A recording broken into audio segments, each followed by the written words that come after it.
Oui, bonjour. Donc on a effectivement, en mai 2022, on a présenté les recommandations pour la conception, l'exécution et le suivi des rabattements temporaires de nappes, et donc qui étaient les résultats du travaux d'un groupe de travail du CFMS et du syndicat français pour l'eau et la géothermie.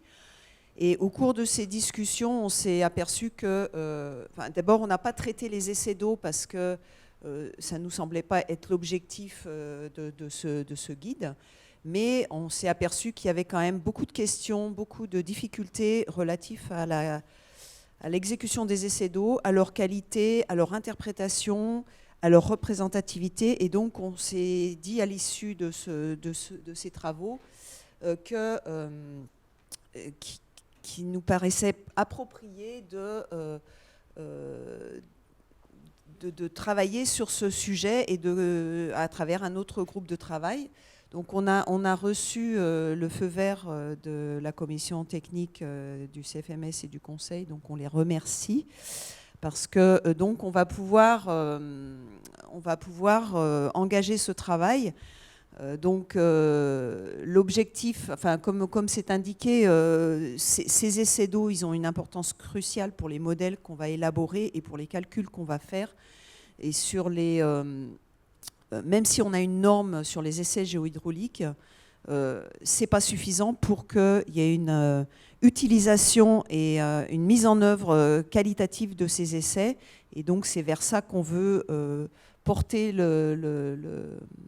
les travaux du groupe de travail et l'élaboration de recommandations. Donc préciser les règles de l'art sur la mise en œuvre de ces essais et sur leur interprétation, et donc sur la représentativité de ces mesures. Voilà. Et alors, il y a également un deuxième volet sur lequel on s'est aperçu, et d'ailleurs la conférence là, sur l'amélioration des sols, sur le REX, sur les travaux du Grand Paris avec les problématiques relatives à la perméabilité des terrains et au traitement pour limiter leur perméabilité, et sur comment on qualifie cette perméabilité après les travaux d'injection ou de traitement des sols. Donc en fait, là par contre, il n'y a pas de norme qui existe sur les dispositifs d'essai, de réception des différents ouvrages propres à limiter les débits à l'intérieur d'une fouille ou d'entrée d'eau dans un tunnel. Donc tout ce qui est injection, tout ce qui est écran d'étanchéité, quel type d'essai on peut mettre en œuvre sont les plus appropriés pour caractériser l'atteinte d'un objectif.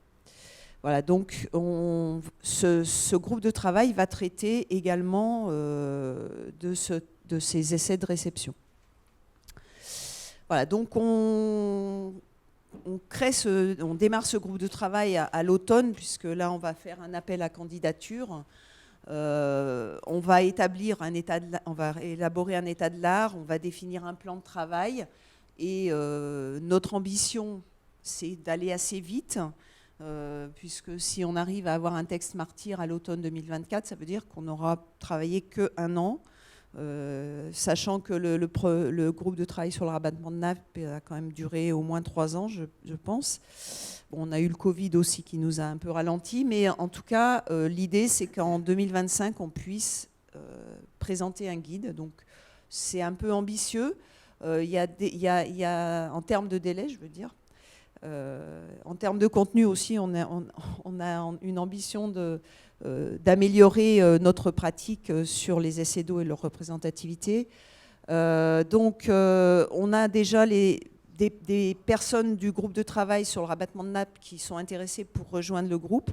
On fait aujourd'hui, on profite de l'Assemblée générale pour faire un appel à candidature pour toutes les personnes qui sont intéressées pour venir dans ce projet de groupe de travail. Voilà, donc Maxime Fonti qui est dans la salle et moi-même, on accueille vos candidatures. Alors, on va essayer de bloquer fin juin. Et voilà.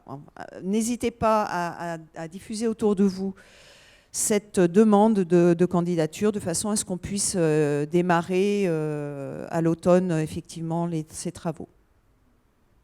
Voilà. Et si vous avez des questions, on est à votre disposition également pour préciser et répondre à ces questions. J'ai bien compris que le problème, c'était la représentativité des essais qu'on fait. Et une des rares choses que je sais sur la question, c'est que je me rappelle d'un professeur qui m'avait dit, en termes d'hydraulique souterraine, quand on est dans un rapport de 10, on est bon. Est-ce qu'on en est toujours là ? Disons qu'on peut en être toujours là, voire pire. Donc c'est quand même assez crucial. Et donc la pratique aujourd'hui, je parle des essais ponctuels que font tous les géotechniciens, parce que c'est plus facile, on fait des essais en injection. Voilà. Or, quand on va venir pomper pour rabattre la nappe, on va faire des essais, on va prélever l'eau dans la nappe. Et malheureusement, quand on fait des essais en injection, il y a un nombre de cas conséquents d'essais qui sont colmatés. Et donc la représentativité d'un essai colmaté n'a rien à voir avec la perméabilité réelle du sol. Et aujourd'hui, il y a un tas de projets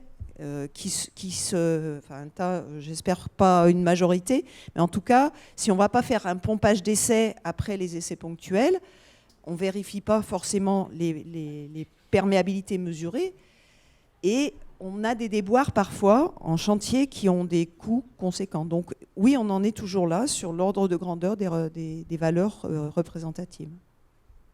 Ceci dit, il vaut mieux avoir des déboires en phase chantier qu'en phase exploitation. Donc, quitte à avoir des déboires, autant les avoir en phase chantier qu'en phase exploitation. C'est-à-dire qu'ils coûtent suffisamment cher en phase chantier pour qu'on essaye de les éviter quand même. Donc, ils sont importants. En fait, l'idée, c'est au stade des études et avant la consultation des entreprises, c'est d'arriver à limiter l'aléa lié à ces mesures. D'autres questions ? Bon, donc merci Catherine.